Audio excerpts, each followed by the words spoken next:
प्रेम से बोलिए श्री हरि विष्णु भगवान की जय हो।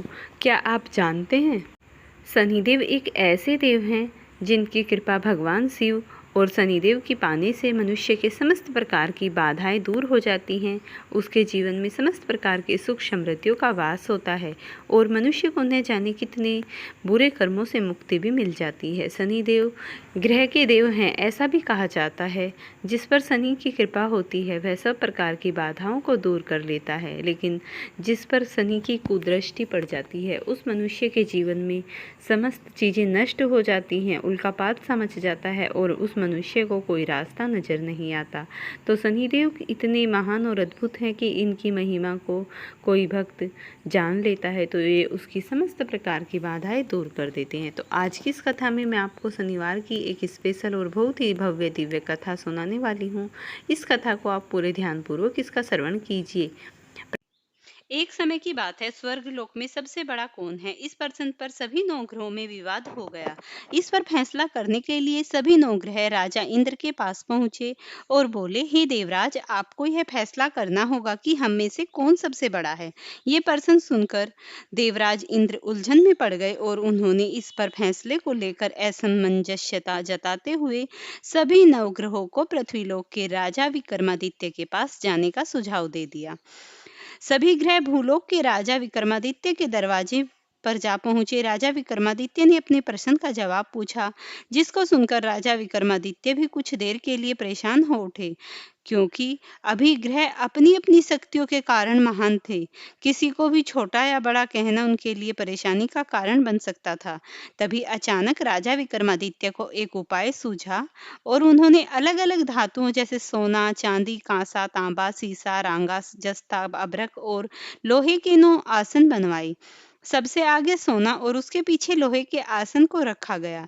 राजा ने सभी देवी देवताओं को अपने अपने स्थान पर बैठने को कहा। राजा विक्रमादित्य ने कहा, जो जिसका आसन हो उसे ग्रहण करे। जिसका आसन पहले होगा वह सबसे बड़ा और जिसका आसन बाद में होगा वह सबसे छोटा होगा। चूंकि लोहे का आसन सबसे पीछे था, इसीलिए शनिदेव समझ गए कि राजा ने मुझे सबसे छोटा बना दिया है। इस फैसले से शनिदेव नाराज होकर बोले, हे राजन, तुमने मुझे अपने पीछे बिठाकर मेरा अपमान किया है। तुम मेरी शक्तियों से पराजित नहीं हो। शनि एक राशि में 1 महीना, चंद्रमा 2 महीने और मंगल 1.5 महीने, बुध और शुक्र 1 महीने, बृहस्पति 13 महीने रहते हैं, लेकिन मैं किसी भी राशि में 2.5 वर्ष से लेकर 7.5 वर्ष तक रहता हूँ। बड़े बड़े देवताओं को मैंने अपने प्रकोप से पीड़ित किया है। अब तू भी मेरे प्रकोप से सावधान रहना। इस पर राजा विक्रमादित्य ने कहा, जो कुछ भाग्य में लिखा होगा देखा जाएगा।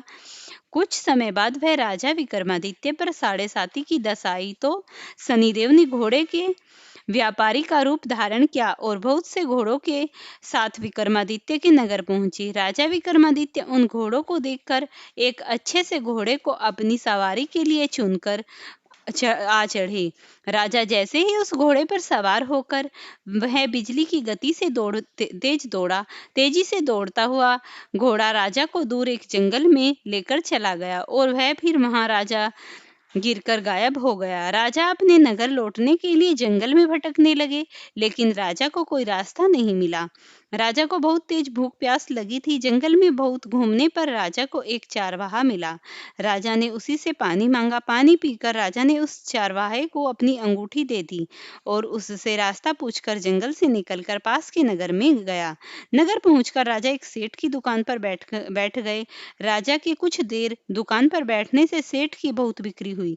सेठ ने राजा को भाग्यवान समझा और उसे अपने घर पर ले गया। सेठ के घर में सोने का एक हार जो खूंटी पर लटका हुआ था। राजा को उस कमरे में छोड़कर सेठ कुछ देर के लिए बाहर चला गया। तभी राजा को देखते देखते खूंटी सोने के उस हार को निगल गई। सेठ ने जब हार गायब देखा तो उसने चोरी का संदेह राजा पर लगाया और अपने नौकरों से कहा, इस परदेसी को रस्सियों से बांधकर नगर के राजा के पास ले चलो। राजा ने विक्रमादित्य से हार के बारे में पूछा तो उन्होंने बताया कि खूंटी ने हार निगल लिया। इस पर राजा क्रोधित हुए और उन्होंने चोरी करने के अपराध में विक्रमादित्य के हाथ पैर हाथ पैर को काटने तक का आदेश दे दिया। सैनिकों ने राजा विक्रमादित्य के हाथ पैर काटकर सड़क पर छोड़ दिया। कुछ दिन बाद एक तेली उन्हें उठाकर अपने घर ले गया और उसे कोल्हू पर बिठा दिया। राजा आवाज देकर बैलों को हाँकता रहता। इस तरह तेली का बैल चलता रहा और राजा को भोजन मिलता रहा। शनि के प्रकोप के 7.5 पूरी होने पर वर्षा ऋतु प्रारंभ हुई। एक रात विक्रमादित्य मेघ मल्हार गा रहा था। तभी नगर की राजकुमारी मनभावनी रथ पर सवार उस घर के पास से गुजरी। जिसने मल्लाह से सुनी उसे बहुत अच्छा लगा। जिसके बाद राजकुमारी ने दासी को भेजकर गाने वाले को बुला लाने को कहा। दासी लौटकर राजकुमारी को बताया वह अपंग है, लेकिन राजकुमारी उसके मेघ मल्हार से मोहित हो चुकी थी। जिसके बाद वह सब कुछ जानते हुए भी उसने अपंग से विवाह करने का निश्चय किया। राजकुमारी ने अपने माता पिता से जब यह बात कही तो वह हैरान रह गए। उन्होंने राजकुमारी को बहुत समझाया, लेकिन राजकुमारी जिद पर छोड़ी और उसने प्राण तक त्यागने की बात कही। आखिरकार राजा रानी ने विवश होकर अपंग विक्रमादित्य से राजकुमारी का विवाह कर दिया। विवाह के बाद राजा विक्रमादित्य और राजकुमारी तेली के घर में रहने लगे। एक रात स्वप्न में शनिदेव ने कहा, राजा तुमने मेरा प्रकोप देख लिया। मैंने तुम्हें अपने अपमान का दंड दिया है। इस पर राजा ने शनिदेव से क्षमा मांगते हुए कहा, हे शनिदेव, आपने जितने दुख मुझे दिए हैं वह अन्य किसी को मत देना, माफ कर दे। इस पर शनिदेव ने कहा, राजन मैं तुम्हारी प्रार्थना स्वीकार करता हूँ। जो कोई स्त्री पुरुष मेरी पूजा करेगा, कथा सुनेगा, जो नित्य ही मेरा ध्यान करेगा, चींटियों को आटा खिलाएगा, वह सभी प्रकार के कष्टों से मुक्त होगा और उसकी सब मनोकामनाएं पूरी होंगी। अगले दिन प्रातःकाल राजा विक्रमादित्य की नींद खुली तो उसने हाथ पांव देखकर राजा को बहुत खुशी हुई। उन्होंने मन ही मन शनिदेव को प्रणाम किया। राजकुमारी भी राजा के हाथ पांव सलामत देखकर आश्चर्य में डूब गई। जब राजा विक्रमादित्य ने अपना परिचय देते हुए शनिदेव के प्रकोप की सारी कहानी सुनाई, इधर जब सेठ को इस बारे में पता चला तो वह दौड़ता हुआ आया और राजा विक्रमादित्य के चरणों में गिरकर क्षमा मांगने लगा। राजा विक्रमादित्य ने उसे क्षमा कर दिया, क्योंकि वह जानते थे कि यह सब तो शनिदेव के प्रकोप के कारण हुआ है। सेठ राजा विक्रमादित्य को पुनः अपने घर ले गया और उसे भोजन कराया। भोजन करते समय वह सबके सामने उसी खूंटी के हार उगल दिया। सेठ ने भी अपनी बेटी का विवाह राजा के साथ कर दिया और बहुत से स्वर्ण आभूषण धन आदि देकर राजा को विदा किया। राजा विक्रमादित्य राजकुमारी मनभावनी और सेठ की बेटी के साथ अपने नगर वापस पहुंचे तो देशवासियों ने हर्ष से उनका स्वागत किया। अगले दिन राजा विक्रमादित्य ने पूरे राज्य में घोषणा कराई कि शनिदेव सब ग्रहों में सर्वश्रेष्ठ हैं। प्रत्येक स्त्री पुरुष शनिवार को उनका व्रत करें और व्रत कथा अवश्य सुने। प्रेम से बोलिए शनिदेव की जय हो। प्रिय भक्तों, अब आप कथा का श्रवण कीजिए। ओम जय जय श्री शनि देवा, भगतन हितकारी, सूर्य पुत्र प्रभु छाया महतारी, चरण शरण जो कोई आता, निश्चय शरण उनको जाता।